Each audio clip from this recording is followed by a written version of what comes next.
Elections are right around the corner. Are you ready to cast your vote? In preparation for that uber important decision, I wanted to take a few minutes to outline how both candidates will affect your bottom dollar should they get elected. We will cover how their tax proposals will affect you as an individual, as a business owner, and of course, as a small real estate investor. Everyone knows that the Fed makes adjustments to the tax code in an effort to change the trajectory of the economy by incentivizing or penalizing certain actions. It is my hope that after watching this video, you will not only know which direction you want to cast your vote, but more importantly, understand how to navigate the tax code in the coming years, regardless of who gets into office. Hi friends, welcome back to the channel. My name is Sylvia Christensen and I am your investor-friendly realtor in the Boise metro area of Idaho. On this channel, you can expect content geared toward those individuals looking to get out of the rat race and into passive income investing through real estate. It's no secret that real estate has been one of the best ways to increase your income, your long-term wealth, and reduce your taxes. Of course, the tax code has much to do with that, and come election time, the media is alive with tax proposals from each candidate. With that, let's get to it.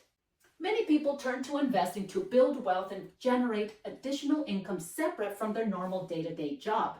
And while there is a high percentage of people who will choose to invest in paper assets like stocks, bonds, and mutual funds, usually through vehicles like 401ks and IRAs, there are a special few that resort to real estate for the additional benefits provided by the tax code in our country. And while it is ultimately our Congress who makes the final decision on any tax changes, we can't discount the voiced proposals by our presidential candidates, who will of course be a major influence on those changes should they get elected. So let's see what each side is championing. Currently, real estate investors are affected by both short-term and long-term capital gains. If you are an investor who focuses on purchasing rundown properties, using your time and money to rehab it with the intent of selling at a profit all within a year of buying it, then you will be affected by short-term capital gains. In this case, the taxes you will pay are determined by the ordinary income tax rate, and depending on what your total income is after all your flips, you could see some changes coming down the pike if Kamala Harris is elected. Right now, the highest income tax rate is 37%. This was actually reduced from 39.6% under the Tax Cut and Jobs Act of 2017, signed into law by then President Donald Trump. Unfortunately, this 2.6% rate cut will go away at the end of 2025 when many of the provisions in the TCJA are set to expire. While Trump has stated his plan to extend this rate cut, Harris has gone in the opposite direction. Not only will the top rate revert back to 39.6% for the tippy top of the income earners, but the threshold of when that 40% tax rate would apply will most likely get lowered down to those making $400,000 per year instead of the $609,000 that you need to earn to actually get taxed at that rate today. This was originally proposed by President Biden in his 2025 budget proposal. So if you are flipping homes and making more than $400,000, you're looking at paying at least 2.6% more on those short-term gains. Now, it isn't all bad news for flippers if Harris gets in. As I covered in a previous video, Harris is a big proponent of providing affordable housing. In fact, she would like to build at least 3 million new homes in her first 4-year term. Harris plans to offer new tax incentives for those who can build and provide entry-level homes earmarked for first-time home buyers. So theoretically, if you can focus your fixer acquisitions to homes that would fit into the entry-level price points and allow only first-time home buyers to purchase them, you might reap some additional tax benefits. Under Trump, flippers can expect to stay at the 37% tax rate, and to hit that, you need to be earning at least $600,000. But that isn't the only benefit offered under Trump's tax proposals. While Trump has not offered anything to those providing entry-level homes, he has promised to focus on deregulating the building and permitting process, which is sure to translate to time and money saved for all flippers and even more for builders. It is unclear how that will play out, as much of the red tape is found at the local level, not federal, but estimates show that currently builders can count on at least 30% of their builder costs eaten up by going through the permit process. Knocking that back to a smoother process and saving a big chunk of your costs is sure to help the housing market for both sides. In effect, the biggest challenge we have to getting homes to a more affordable price isn't just interest rates. It's actually the lack of supply. Estimates show the U.S. at least 4.5 million housing units short. Let's switch gears to long-term capital gains, which when combined with 1031 exchanges, form the cornerstone on which real estate investors lower their taxes paid on any gain or avoid it altogether. Unfortunately, real estate investors can expect to see some even bigger changes here if Kamala has her way. Currently, the long-term capital tax rates go from 0% to a flat 20% at the very top. In step with her agenda to increase taxes on the wealthy, Harris has proposed to increase this top rate to 28% for those earning more than $1 million. But that is not all. There is also a proposal to increase the net income investment tax from 3.5% to 5%.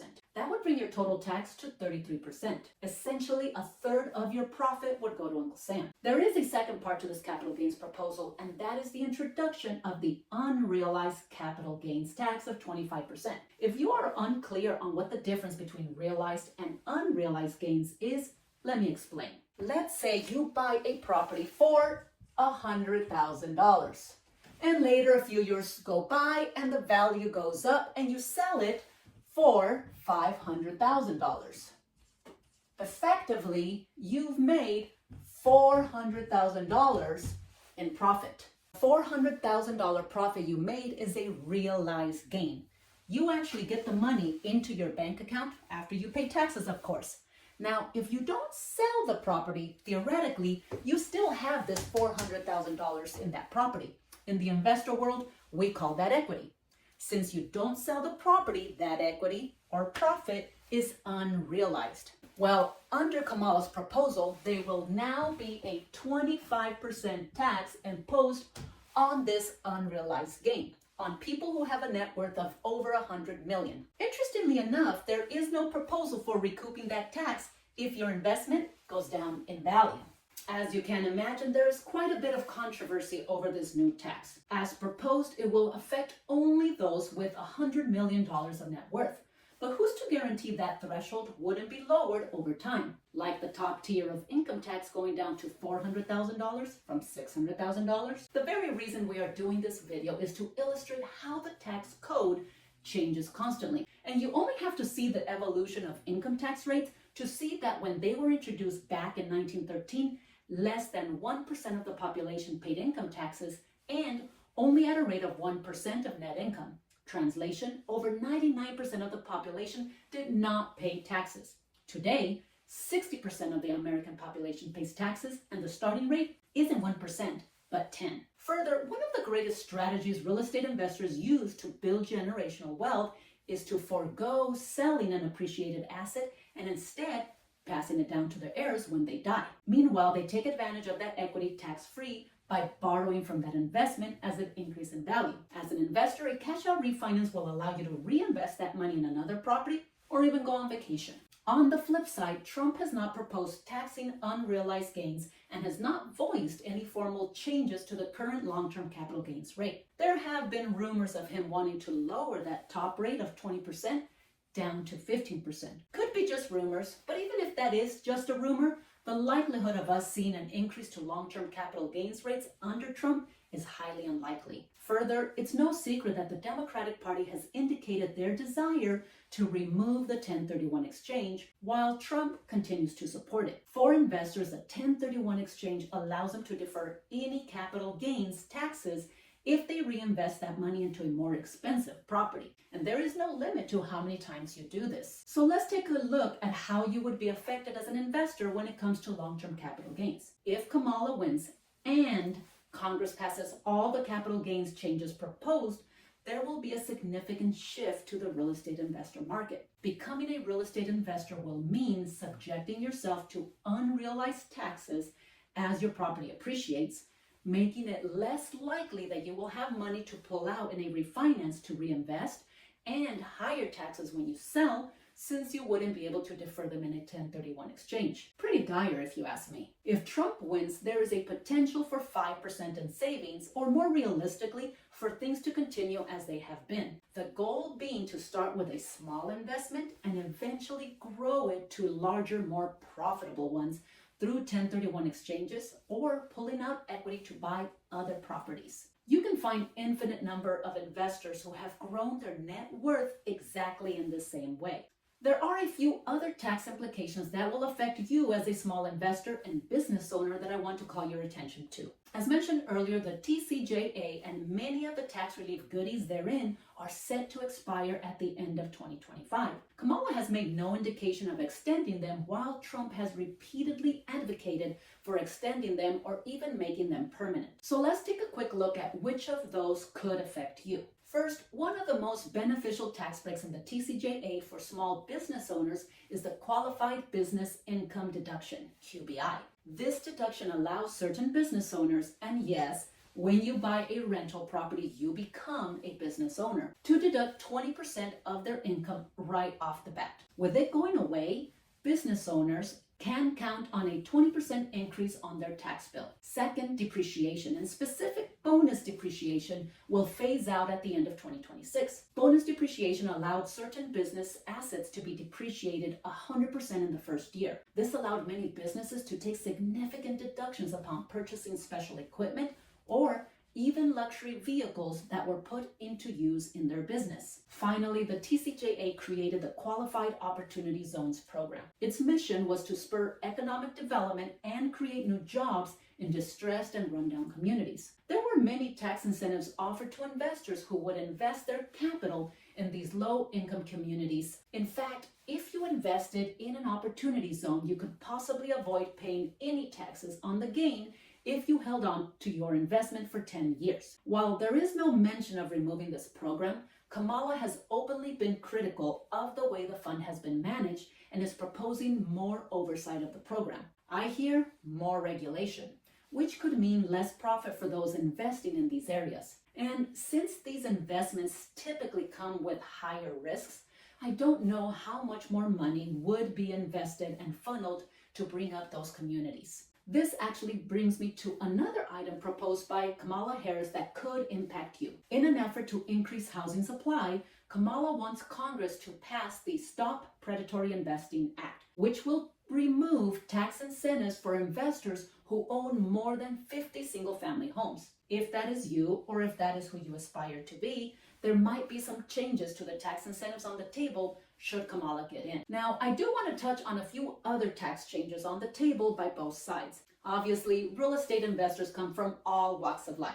Some make real estate investing their only source of income, while many more start and continue to make their money in other ways. So let's cover a few other tax proposals where you can potentially save money.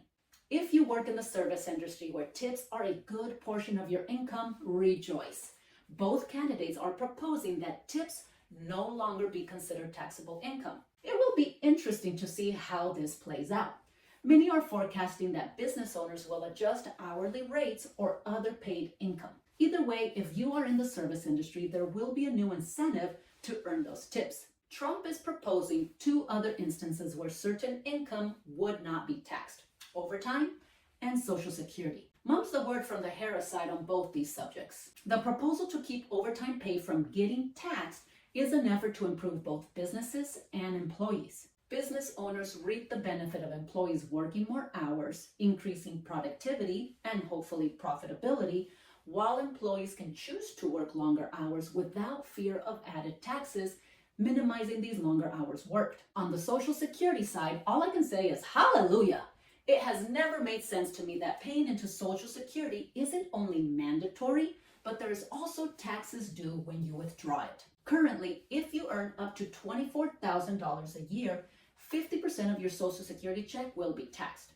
If you earn just $11,000 more, or $35,000, then that 50 jumps to a whopping 85%.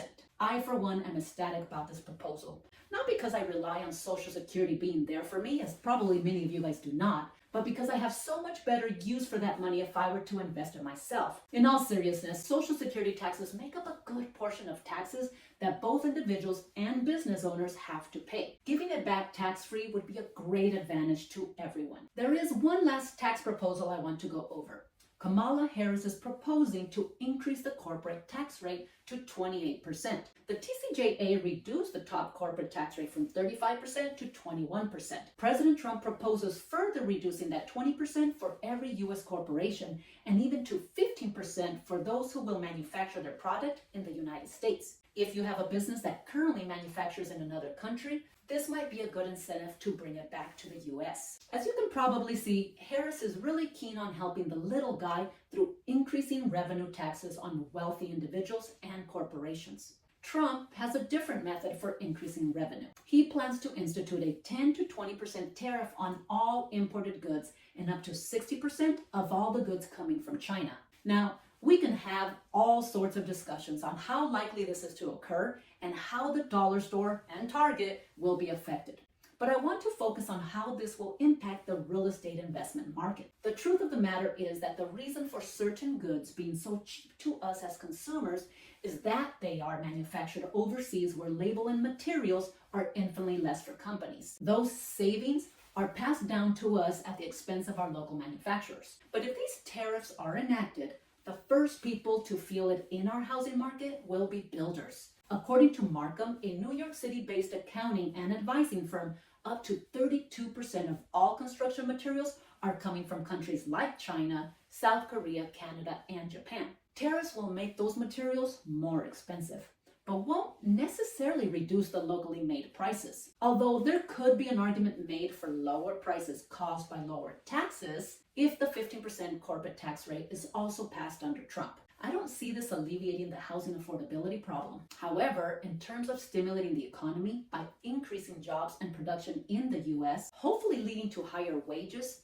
then it could have a positive effect. Friends, as you can see, there is quite a bit on the table that has the potential to benefit or hinder investors. And from the strictly tax incentive perspective, there's quite a bit available for real estate investors under a Trump administration. However, I would be remiss in mentioning that a lot of the real estate investment market is dependent on renters. And if housing isn't affordable because it is lacking, as is the case right now, then renters will continue to search for ways to afford the homes currently up for grabs. This could mean multi-generational living, an increase in government housing funds, and possibly an increase in evictions and squatting situations, all of which don't particularly benefit small real estate investors. This video was not meant to sway you in any particular direction, as your individual situation can vary widely. But I do hope it has given you some food for thought as you consider casting your vote next week. Thanks for watching and happy voting.